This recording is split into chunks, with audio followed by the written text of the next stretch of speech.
ಕಲಬುರಗಿ ಜಿಲ್ಲೆಯ ಹೆಮ್ಮೆಯಾದ ಮತ್ತು ಜಿಐ ಮಾನ್ಯತೆ ಪಡೆದಿರುವ ಕಮಲಾಪುರ ಕೆಂಪು ಬಾಳೆಗೆ ಮರುಜೀವ ನೀಡಲು ಕರ್ನಾಟಕ ಸರ್ಕಾರದ ಐಟಿಬಿಟಿ ಇಲಾಖೆಯು ನೂತನ ಯೋಜನೆಯೊಂದನ್ನು ರೂಪಿಸಿದೆ.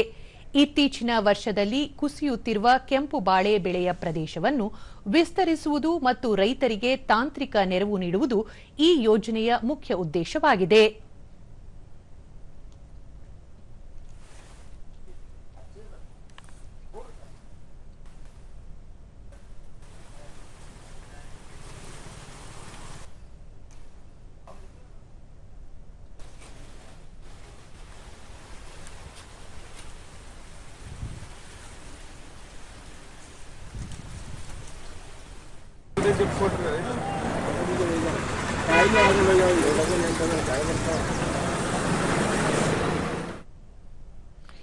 ಈ ಬಗ್ಗೆ ದೂರದರ್ಶನದೊಂದಿಗೆ ಕಲಬುರಗಿಯ ಜಂಟಿ ಕೃಷಿ ನಿರ್ದೇಶಕ ಸಮತ್ ಪಟೇಲ್, ಗುಣಮಟ್ಟದ ಸಸಿಗಳನ್ನು ಒದಗಿಸಲು ಕಲಬುರಗಿಯಲ್ಲಿ ಸೆಂಟರ್ ಆಫ್ ಎಕ್ಸಲೆನ್ಸ್ ಅಡಿಯಲ್ಲಿ ಟಿಶ್ಯೂ ಕಲ್ಚರ್ ಲ್ಯಾಬ್ ಸ್ಥಾಪಿಸಲಾಗಿದೆ.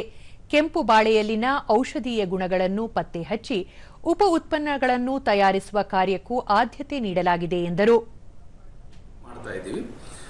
ಈಗ ನಮ್ಮಲ್ಲಿ ಏನಿದೆ 200-300 ಹೆಕ್ಟೇರ್ ಏನಿದೆಯಲ್ಲ ಆ ಪ್ರದೇಶವನ್ನ ಸುಮಾರು ಒಂದು 10,000 ಹೆಕ್ಟೇರ್ ಪ್ರದೇಶಕ್ಕೆ ನಮ್ಮ ಕಲಬುರಗಿ ಜಿಲ್ಲೆಯಲ್ಲಿ ವಿಸ್ತರಣೆ ಮಾಡಬೇಕಂತ ನಾವು ಗುರಿಯನ್ನು ಹಾಕೊಂಡಿದ್ದೀವಿ.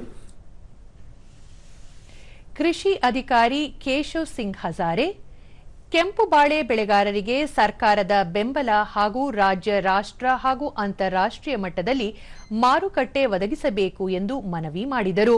ಆರ್ಥಿಕತೆ ಹೆಚ್ಚಾಗುತ್ತದೆ ಮತ್ತು ರೈತರ ಸಾಮಾಜಿಕ ಮತ್ತು ಆರ್ಥಿಕ ಬೆಳವಣಿಗೆ ಆಗುತ್ತದೆ ಮತ್ತು ಇದರ ಮೇಲೆ ಸ್ವಲ್ಪ ವಿಜ್ಞಾನಿಗಳು ಸ್ವಲ್ಪ ಸಂಶೋಧನೆ ಹೆಚ್ಚಿಗೆ ಮಾಡಿದರೆ ಇದರಿಂದ ಉಪ ಉತ್ಪನ್ನಗಳು ತಯಾರು ಮಾಡಿದರೆ ರೈತರಿಗೆ ಒಂದು ಅನುಕೂಲ ಆಗುತ್ತೆ. ರೈತ ರೇವಣ್ಣ ಸಿದ್ದಪ್ಪ ಶರಣಪ್ಪ ರಾಜನಾಳ, ಕಮಲಾಪುರ ರಾಷ್ಟ್ರೀಯ ಹೆದ್ದಾರಿ ಬಳಿ ಕೆಂಪು ಬಾಳೆ ಮಾರಾಟ ನಡೆಯುತ್ತಿದ್ದು, ಇದಕ್ಕೆ ಹೆಚ್ಚಿನ ಮಾರುಕಟ್ಟೆ ಮತ್ತು ಶೀತಗೃಹ ವ್ಯವಸ್ಥೆ ಕಲ್ಪಿಸಬೇಕು ಎಂದರು. ಇದ್ರಾಗ ಒಳ್ಳೆ ಒಂದು ಆರೋಗ್ಯಕ್ಕೆ ಹಿತಮಿತ ಆದಂಥದ್ದು ಈ ಹಣ್ಣದ.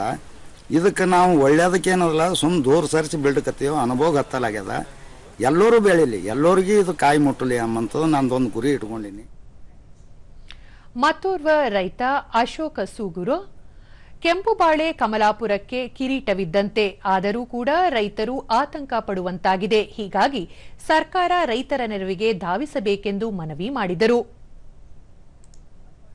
ನಮಗೇನದ ಅಂತಂದ್ರೆ ಇದು ಸೇಲ್ ಆಗಲಾರದೇನೆ ಉಳಿಲಿಕ್ಕತ್ತದ. ನಾವೆಲ್ಲ ರೈತರು ಅನುಭವಿಸಲ್ಕತ್ತಿದ್ದೆವು. ಈ ಒಂದು ಸಮಸ್ಯೆಯಿಂದ ನಾವು ಹೊರಗೆ ಬರೋ ಸಲುವಾಗಿ ನೀವು ಸರ್ಕಾರ ಕೈ ಹಿಡ್ದಂಗೆ ಆಗ್ತದ ಮತ್ತು ಪಬ್ಲಿಕ್ಕಿಗೆ ಏನದಲ್ಲ ಅನುಕೂಲ ಮಾಡ್ದಂಗೆ ಆಗ್ತದ ಅಂತೇಳಿ ನಾ ಹೇಳಕ್ಕೆ ಅಭಿಪ್ರಾಯ.